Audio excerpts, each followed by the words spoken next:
तो बढ़ते हैं आज की घटना की तरफ। आज की घटना है फूलन देवी के बारे में, जो कि बैंडेड क्वीन के नाम से भी मशहूर है। तो बात है 14 फरवरी 1981 की।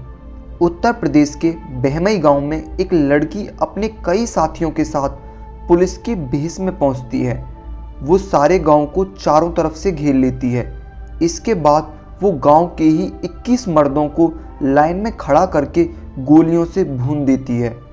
इस नरसंहार की खबर पूरे देश में मानो आग की तरह फैल जाती है। हर कोई इस खूनी डाकू लड़की के बारे में जानना चाहता था। बाद में सारा किस्सा लोगों को मालूम हुआ तो सभी इस लड़की के दर्द भरी कहानी सुन अपने आंसू रोक न पाए। तो ये लड़की थी फूलन देवी। फूलन देवी का जन्म 10 अगस्त 1963 को यूपी के गौड़ा गांव में हुआ था। फूलन देवी मल्ला परिवार में पैदा हुई थी और उसके पिता का नाम देवी दीन था। फूलन देवी अपने 6 बहन भाइयों में दूसरे नंबर की थी। बचपन से ही फूलन देवी एकदम मुंहफट टाइप की थी। इतनी अलग थी कि सही गलत के लिए वो किसी से भी भिड़ जाती। यही कारण था कि फूलन के पिता ने मात्र 11 साल की उम्र में एक अधेड़ उम्र के आदमी से उसकी शादी कर दी। लेकिन फूलन की ससुराल में बात नहीं बनी, क्योंकि उसकी सास और उसका पति फूलन पर बहुत अत्याचार करते थे। इसलिए वो भागकर अपने गांव लौट आई। उसके चचेरे भाई उससे नफरत करते थे, इसलिए उन्होंने फूलन को गलत केस में फंसवाकर जेल पहुंचवा दिया। वहां उसके साथ बलात्कार हुआ। जैसे तैसे वो जेल से निकली। उसके पिता ने वापस उसे उसके ससुराल भेज दिया, लेकिन उसके ससुराल वालों ने उस पर इतने अत्याचार किए कि उसे वापस वहां से भागना पड़ा। गांव के लोग उसे गंदी नज़र से देखते थे। 20 साल की उम्र में फूलन को अगवा कर उसका बलात्कार किया गया। इससे पहले शादी के नाम पर भी वो कई साल से इस पीड़ा को झेलती आ रही थी। पुलिस की मदद लेने का अंजाम वो पहले ही भुगत चुकी थी, सो इस बार उसने हथियार उठाने का फैसला कर लिया। फूलन के जीवन पर आधारित फिल्म बैंडेड क्वीन में लिखा है कि वह 20 साल की उम्र में अपने एक रिश्तेदार की मदद से डाकुओं के गिरोह में शामिल हो गई।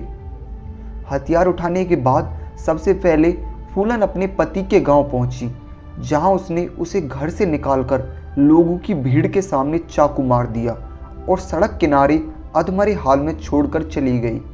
जाते जाते फूलन ने यह ऐलान भी कर दिया कि आज के बाद कोई भी बूढ़ा किसी जवान लड़की से शादी नहीं करेगा।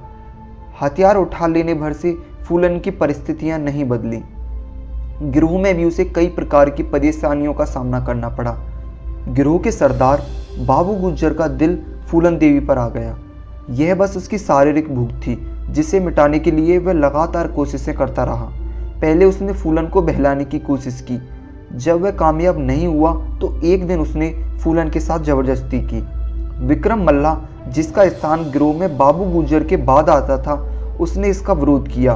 बावजूद इसके सरदार नहीं माना और फूलन के साथ जबरदस्ती की। बाद में विक्रम ने बाबू की हत्या कर दी। बाबू गुज्जर की हत्या के बाद अगली सुबह विक्रम मल्ला ने खुद को गिरोह का सरदार घोषित कर दिया। इसी बीच इनके गिरोह में जेल से भागे 2 भाई श्रीराम तथा लालाराम शामिल हुए, जिनके कारण गिरोह में फूट पड़ गई। बाद में उन्होंने विक्रम मल्ला को भी मार गिराया और फूलन को बंदी बनाकर अपने गांव बहमई ले आए। यहाँ फूलन को एक कमरे में भूखे प्यासे बंद कर दिया गया। यहाँ उसके साथ केवल दुष्कर्म नहीं बल्कि सामूहिक दुष्कर्म हुआ।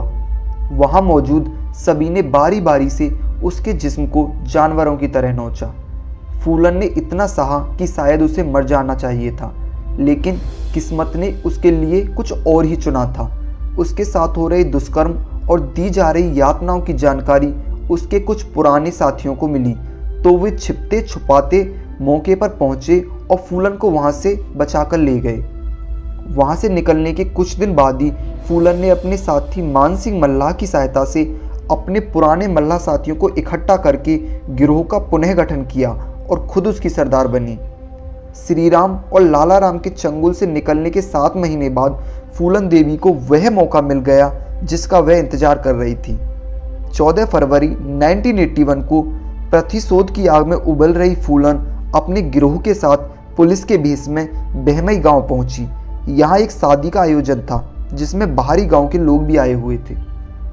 फूलन और उसके गिरोह ने बंदूक के जोर पर पूरे गांव को घेर लिया तथा ठाकुर जाति के 21 मर्दों को एक लाइन में खड़ा होने का आदेश दिया। अपने दुश्मनों को वहां न देखकर फूलन देवी पूरी तरह बौखला गई। उस घटना के चश्मदीद व उन 21 लोगों में एकमात्र जीवित बचे चंद्र सिंह, जिन्होंने बाद में बीबीसी को बताया था, फूलन ने सबसे पहले पूछा कि लाला राम कहाँ है। उसके मन मुताबिक जवाब न मिलने के बाद उसने सभी को बैठने के लिए कहा, फिर खड़े होने के लिए। कई बार ऐसा करने के बाद अचानक से ही उसने अपने साथियों को फायर करने का आदेश दे दिया। सौभाग्य से चंदन सिंह अकेले ऐसे थे जो गोली लगने के बाद भी जिंदा रहे। बहमाई नरसंहार के बाद फूलन बैंडिट क्वीन नाम से मशहूर हुई। लूटपाट करना, अमीरों के बच्चों को फिरौती के लिए अगवा करना, आने जाने वाली लोरियों को लूटना फूलन के गिरोह का मुख्य काम था। कुछ सालों तक यह चला, फिर वह किसी तरह से आत्मसमर्पण के लिए राजी हो गई, लेकिन इसके लिए उनकी अपनी शर्तें थीं। वह जानती थी कि उत्तर प्रदेश पुलिस उसकी जान की दुश्मन है, इसलिए अपनी पहली शर्त के तहत मध्य प्रदेश पुलिस के सामने ही आत्मसमर्पण करने की बात कही।